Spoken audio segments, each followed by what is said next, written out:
The brig hummed like an offended insect, all vibration and resentment, as if the ship itself disapproved of having prisoners.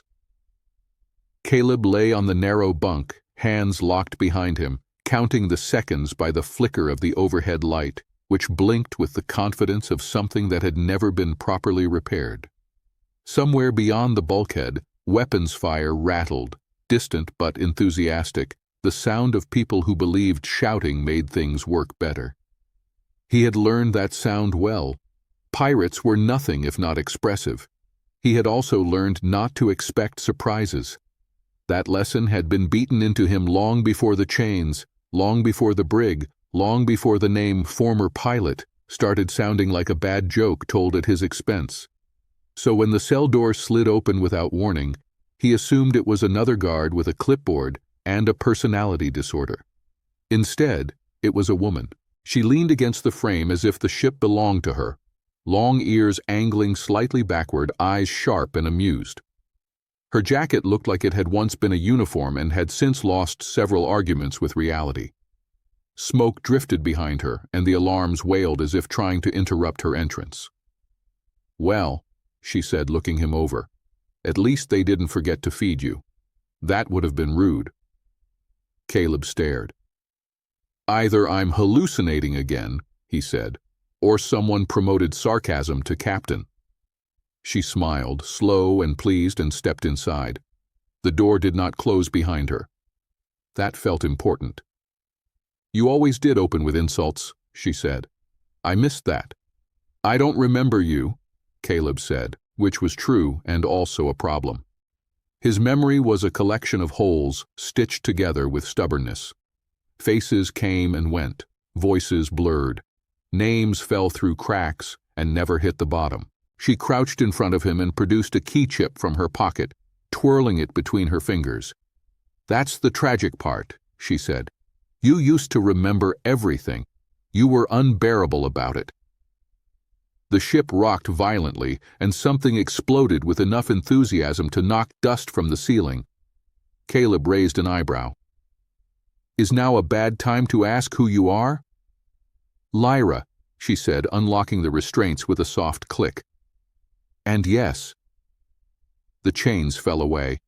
His arms tingled, protesting their sudden freedom like they had been offended by the idea. He flexed his fingers, half expecting this to dissolve into a cruel trick, but the metal stayed on the floor where it belonged. "You're a pirate," he said. She shrugged. "Career change. Pirates don't usually free prisoners for fun." "True," Lyra said. "We usually do it for profit, or leverage, or revenge, sometimes all three if the day is going well." "And me?" She met his eyes. For a fraction of a second the humor slipped. "You," she said, "are overdue." More shouting echoed down the corridor. A guard ran past, yelling something about boarding parties and whose fault this definitely was. Lyra waited until the footsteps faded. "We don't have long," she said. "This fleet is about to lose an argument with someone louder." Caleb swung his legs off the bunk and stood. The floor tilted, the gravity stabilizer expressing its personal opinion again. He wobbled. Lyra steadied him without comment. "I'm supposed to trust you," he said. "No," she said. "You're supposed to walk." They moved into the corridor, alarms screaming, lights flashing like the ship was trying to win a panic contest. Lyra navigated without hesitation, barking orders at passing pirates who obeyed without question and without recognizing Caleb as anything more than baggage. "You said we knew each other," Caleb said as they ducked under a sparking conduit. "We did. You said I remembered everything." "You did." "That's not comforting." Lyra laughed. It wasn't then either. They reached a hatch overlooking the hangar bay. Ships darted like angry insects, weapons fire stitching the air. Lyra paused, resting a hand on the control panel. "You refused an order once," she said lightly, as if discussing the weather. "Do you remember that?" Caleb shook his head. The answer felt wrong even as he gave it. "You stood up in a room full of people who wanted you quiet," she said. "I thought you were either very brave or very stupid." "And?" I followed you out, she said. That's when everything went wrong. She opened the hatch. Heat and noise rushed in, chaotic and alive. Lyra looked back at him, long ears angled forward now, focused. Let's escape together, she said. You knew me before. Caleb took a breath, stepped into the noise, and wondered what else he had forgotten. The hangar bay was a moving argument between gravity and fire. Ships lifted off at questionable angles, crews shouted contradictory instructions, and someone had painted a smiling skull on a fuel tank, which Caleb felt was tempting fate in a very personal way. Lyra moved through it all like the chaos was a familiar language, tugging him toward a sleek cutter wedged between two much larger vessels that clearly disapproved of sharing space. Tell me you know how to fly, Caleb said, raising his voice over the alarms. I know how to fly, Lyra said. That wasn't the question. She glanced back at him with a grin that suggested this had once been a recurring conversation. You're going to love this part. They sprinted up the ramp as blaster fire sparked against the deck behind them. The hatch sealed with a hiss that sounded smug. The cockpit was compact, efficient, and very much alive. Panels glowing, systems muttering to themselves, the ship's artificial intelligence clearing its throat like it wanted to be involved. Unauthorized launch detected, the ship said in a voice that managed to sound bored and offended at the same time. Captain, this is not... Override, Lyra said. And if you finish that sentence, I will unplug you again. There was a pause. I dislike it when you do that. Then, behave. The ship lifted violently, slamming Caleb into the co-pilot seat hard enough to knock the air out of him. He laughed despite himself, the sound shaky and unfamiliar. It felt like something he used to do more often. Lyra's hands danced over the controls, precise and confident. The cutter shot forward, weaving between debris and incoming fire with reckless grace. Caleb watched her, the way she anticipated motion before it happened, the way her long ears angled subtly with each maneuver. His chest tightened with a sense of déjà vu that refused to resolve into memory. You fly like you're angry at the universe, he said. I am, Lyra said. It knows what it did. They burst out of the hangar into open space, stars stretching as the engines roared. Behind them, the pirate fleet dissolved into chaos, the skirmish escalating into something much louder and much more expensive. The ship dropped into a low, silent glide. For a moment, there was only the hum of engines and the faint crackle of cooling metal. Caleb exhaled. Okay, he said. We escaped. You freed me. You claim we have a tragic shared past. This is usually where someone explains the plan. Lyra leaned back in her seat. I prefer to explain while not being shot at. It improves my tone. Start improving. She studied him, really studied him, as if comparing the man in the seat to something only she could see. You were a pilot, she said. A good one. Annoyingly good. Former pilot, he said. You still corrected my drift on the way out, she said. You didn't even realize you did it? He frowned. I did. Yes, she said. You always did that. Little hand gesture, like the ship was listening to you personally. Caleb looked at his hand. It had curled unconsciously, fingers twitching. He forced them still. You refused an order, Lyra continued. Illegal, quietly illegal, the kind that disappears people and calls it an accounting error. His head throbbed, a dull ache behind his eyes. I don't remember refusing anything. You stood, she said. In a room full of officers who outranked you, you said no. I thought the ceiling might collapse. A flash, white light, polished floors, a voice asking him to repeat himself. The memory slipped away before he could grab it. They said I was unstable, he said slowly. After the court-martial. Said my recall was compromised. Lyra's jaw tightened. They edited you, she said, softly, just enough to make you unreliable. That's illegal.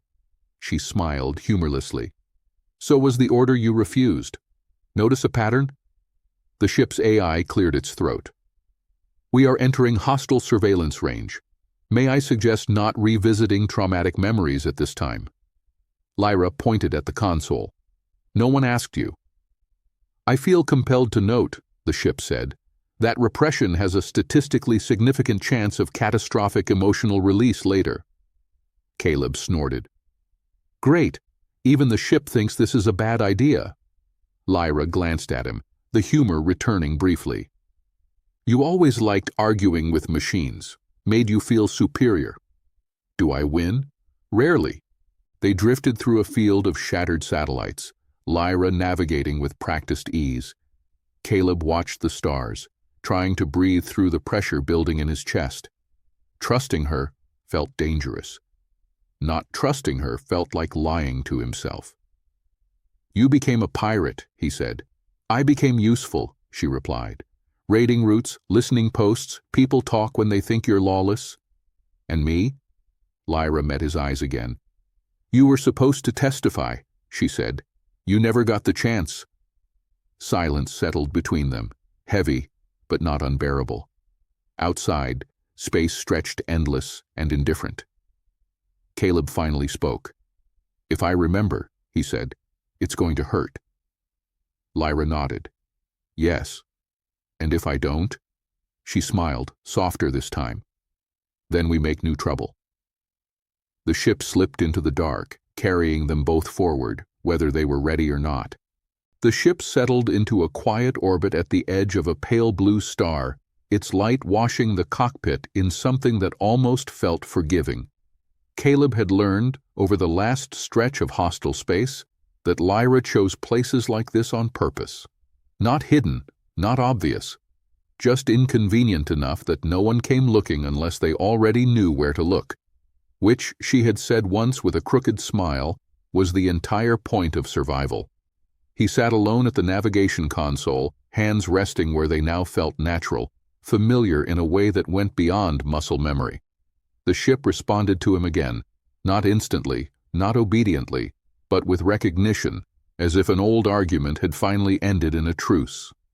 Outside, the wreckage of a listening array drifted slowly, silent proof that Lyra's rating had teeth after all. You're brooding, Lyra said from behind him. That's my job. I'm thinking, Caleb replied. It looks similar. She moved closer, long ears relaxed, jacket abandoned somewhere in the ship where it would never be found again. Thinking usually comes with complaints. You've been quiet. I remember now, he said. She didn't pretend not to know what he meant. Lyra leaned against the bulkhead, arms crossed, watching him carefully, like someone approaching a familiar animal that had once bitten her. The room, Caleb continued. The order. The way everyone avoided looking at each other, like eye contact might make it real. He swallowed. I stood up. My voice shook. I hated that it shook. Lyra exhaled slowly. You still did it. They were never going to let me speak, he said. Were they? No, she said. But you didn't know that yet. That's what mattered. The memory had returned in fragments at first, teased out by Lyra's irritatingly gentle persistence and the ship's unsolicited psychological commentary. But now it sat whole in his mind, solid and painful and undeniably his.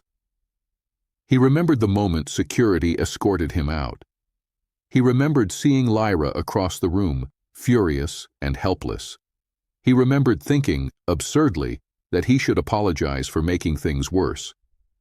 I thought forgetting would make it easier, he said quietly. Lyra snorted. Did it? He laughed, surprised by how easily it came. No. The ship's AI chose that moment to interrupt. Incoming transmission, it said. Encrypted, military grade, sloppy. Lyra's smile sharpened.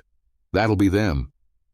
The screen flickered to life, revealing an officer in a pristine uniform, eyes hard, voice smooth in the way only practiced liars ever managed. Captain Lyra, the officer said, former intelligence asset, and pilot Caleb Rourke, or whatever you're calling yourself now. Caleb leaned back in his chair. Still Caleb, he said.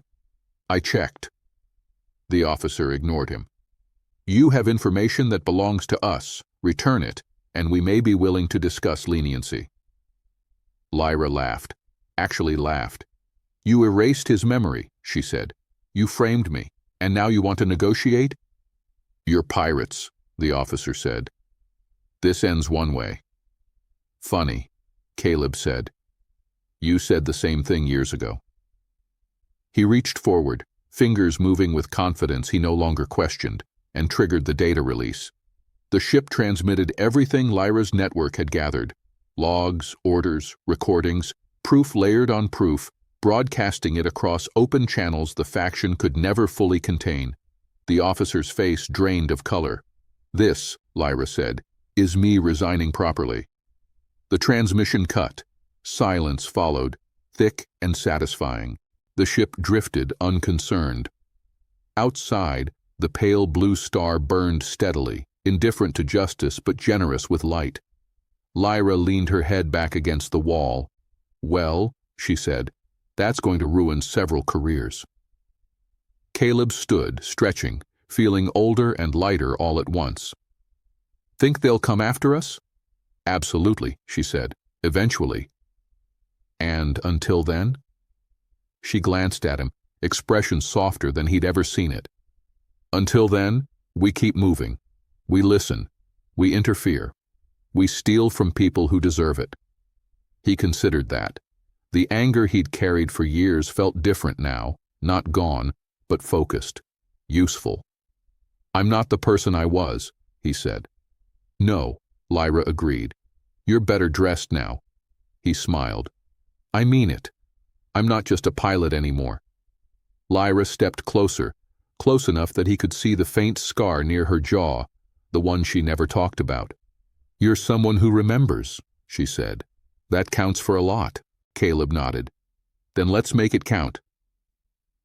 The ship adjusted its course, engines humming with quiet purpose, and together they turned toward the long, open stretch of stars. No longer running, no longer lost, but choosing where to go next.